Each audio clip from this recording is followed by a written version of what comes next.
Լուսանկարվում է նրա հետ, ում մասին միայն կարդացել է, լսել եւ ոգևորվել գիտական հայտնագործություններով։ Ջոն Ուորենն է բժշկական համալսարանի ուսանողուհին րոպեներ անց Նոբելյան մրցանակագրին կտեսնի իրականում։ Տալիս է ստիմուլ, որ մենք գնանք մեր հաջողության հետևից։ Ուսանողների եւ երիտասարդ գիտնականների համար ստեղծվել է բացառիկ հնարավորություն շփվել գիտական ամենաբարձր պարգևի արժանացածների Նոբելյան մրցանակակիրների հետ։ Ահա նրանք 5 գիտնականներ, կենսաբաններ, քիմիկոսներ, որոնք առաջարկել են հեղափոխական լուծումներ երկար ապրելու, երիտասարդ մնալու գաղտնիքներից մինչև պայքար քաղցկեղի դեմ։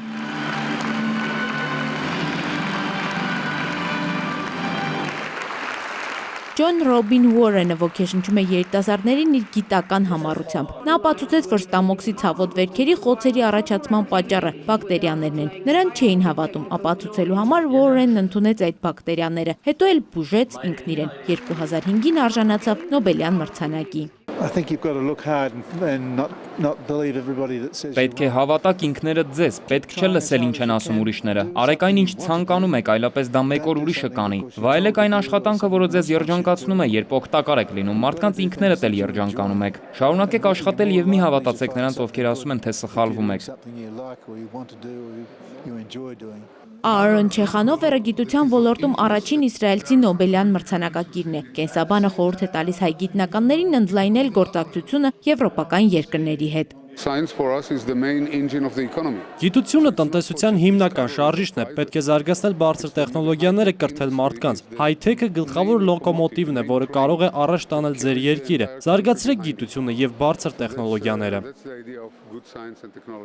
Հայաստանում կան միջազգային ասպարեզում մրցունակ գիտնականներ, շեշտում է Արմեն Աշոտյանը։ Նրանք աշխատում են Ռուսաստանում, Ֆրանսիայում եւ Միացյալ Նահանգներում։ Հույսեր կարող ենք հայփայել, որ մի գեղեցիկ օր կունենանք հայազգի Նոբելյան մրցանակակիր։ Դասախոսություններ, քննարկումներ, Նոբելյան մրցանակակիրներին սպասվում է հագեցած աշխատանքային ծրագիր։ Նրանք բոլորն էլ մեկ սկզբունք ունեն՝ գիտությունը պետք է ծառայի խաղաղությանը։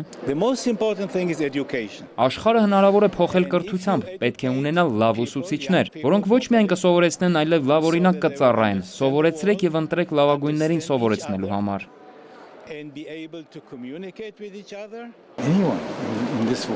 Յուրաքանչյուրը կարող է աշխարհը մեկ աստիճան վերև բարձրացնել։ Հայ գիտնականները կընդգրկվեն աշխատանքներում, որոնք կղեկավարեն Նոբելյան մրցանակակիրները, համատեղ կմշակվեն գիտական նոր ծրագրեր, նախագծեր, որոնք կհզորացնեն առողջապահության համակարգը։ Հայկուհի Ասատրյան, Ալբերտ Գալստյան, ժամը լրատվական։